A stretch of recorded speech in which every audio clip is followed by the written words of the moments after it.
هو الذي ارسل رسوله بالهدى ودين الحق ليظهره على الدين كله ولو كره المشركون. وہ اللہ ہی ہے جس نے اپنے رسول کو ہدایت اور دین حق کے ساتھ بھیجا تاکہ اس کو پورے کے پورے دین کے اوپر غالب کر دے ولو کرے المشرکون، وہاں مشرکوں کو یہ بات پوچھنی ہی نہ. اوپر والے مضمون کو دوسرے الفاظ میں دوسرے طریقے سے پورے زور دے کر بیان کیا گیا، اور یہ مضمون قرآن مجید میں 2 جگہ اور بھی بیان کیا گیا. سورہ فتح میں بھی بیان کیا گیا اور سورہ توبہ. فرمایا گیا کہ اللہ تعالیٰ نے اپنے اس رسول کو 2 چیزیں دے کر دیا، ایک ہدایت اور دوسرے دین حق. یہ 2 الگ چیزیں نہیں ہیں، ایک ہی چیز ہے، مگر ایک ہی چیز کے 2 فیل ہیں. دین حق سے مراد وہ نظام جو اللہ تعالیٰ نے اپنے رسول کو دیا ہے زندگی کے لیے، کیا حلال ہے اور کیا حرام ہے، کیا انسان کی فرائض ہے، کس چیز میں انسان کی بھلائی ہے اور کس چیز میں انسان کی نجات اور سعادت ہے، اور کیا چیزیں ایسی ہیں جو انسان کے لیے ہلاکت کی اور تباہی اور بربادی کی موجود ہے. انسان کے کیا فرائض ہیں اور اس کو کس طرح سے ان کو انجام دینا چاہیے. زندگی کے مختلف پہلوؤں میں جو ہدایات دی ہیں، خواہ انسان کی پرسنل لائف کے متعلق ہوں، خواہ اس کی خاندانی زندگی کے متعلق ہوں، خواہ اس کی قومی زندگی، اس کی معاشی زندگی،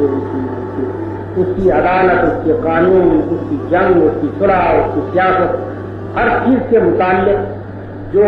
ضابطے بیان کیے گئے ہیں، جو اصول بیان کیے گئے ہیں، ان کے مجموعے کا نام دین حق، یعنی وہ دین جو سراسر حق کے مطابق.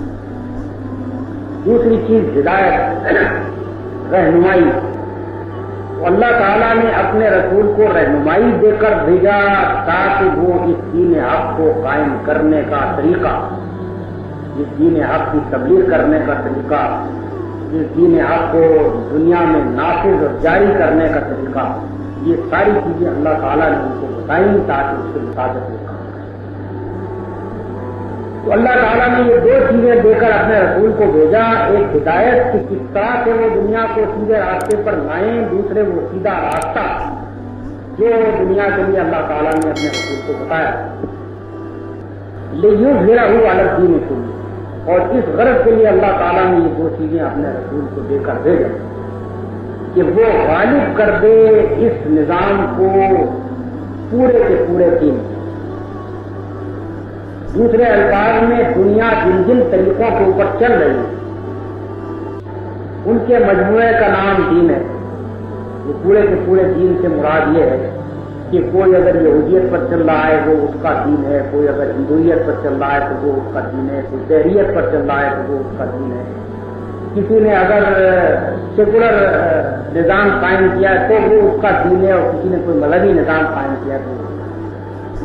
یہ سارے کے سارے دین جو دنیا میں چل رہے ہیں ان کے لیے الگ دین کل نہیں چل پاتے. رسول کے آنے کا جو منشا تھا، جس غرض کے لیے اللہ نے رسول کو اپنا دین دے کر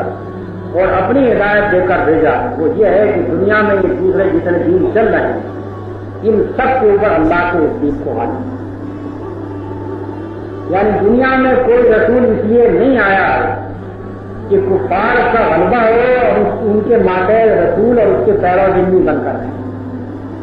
اگر کوئی احمق یہ سمجھتا ہے کہ رسول بھی اسی کام کے لیے آئے گا آتے ہیں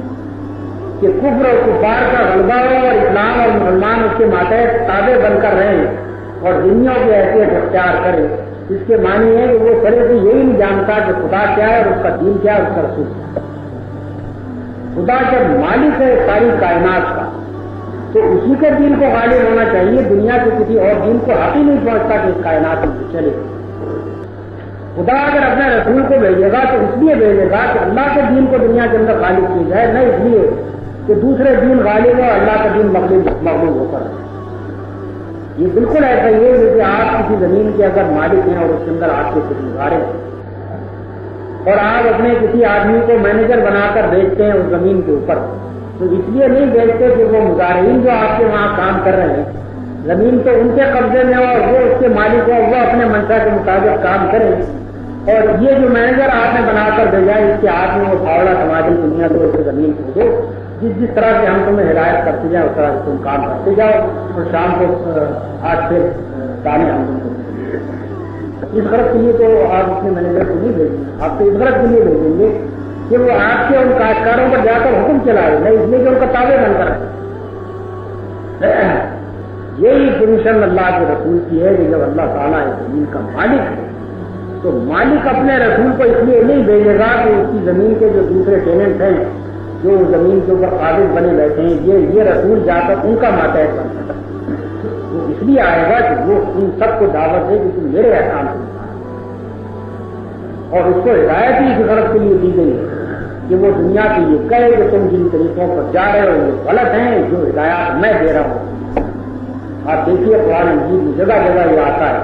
کہ جو نبی آتا ہے وہ لوگوں کو خطاب کر کے کہتا ہے اتقوا اللہ واطیعون، اللہ سے ڈرو اور میری اطاعت کرو۔ کوئی نبی اس لیے نہیں آتا کہ تم حکومت کرو میں تمہاری اطاعت کروں، نبی اس لیے آتا ہے کہ میں خدا کی طرف سے آیا ہوں تم میری اطاعت کرو۔ تو فرمایا گیا کہ رسول کو ہم نے بھیجا اس غرض کے لیے کہ پورے کے پورے دین کے اوپر اس کو غالب کر دے، ولو کرے المشرکون، خواہ مشرکوں کو یہ کتنا ہی نہ ہو، یعنی جو لوگ اللہ کے دین کے ساتھ دوسرے دین ملائے بیٹھے ہیں، اللہ کی اطاعت کے ساتھ دوسروں کی اطاعتیں ملائے بیٹھے ہیں، ان کو سخت ناگوار ہوگی یہ بات کہ سب کی اطاعت چھوڑ کر صرف ایک اللہ کی اطاعت کر جائے۔ ان کو ناگوار ہوا کرے، لیکن رسول کا کام یہ ہے کہ ان کی تمام ناگواری کے بعد ان کی ساری مظاہراتوں مخالفتوں کے باوجود اللہ کے دین کو غالب کرے۔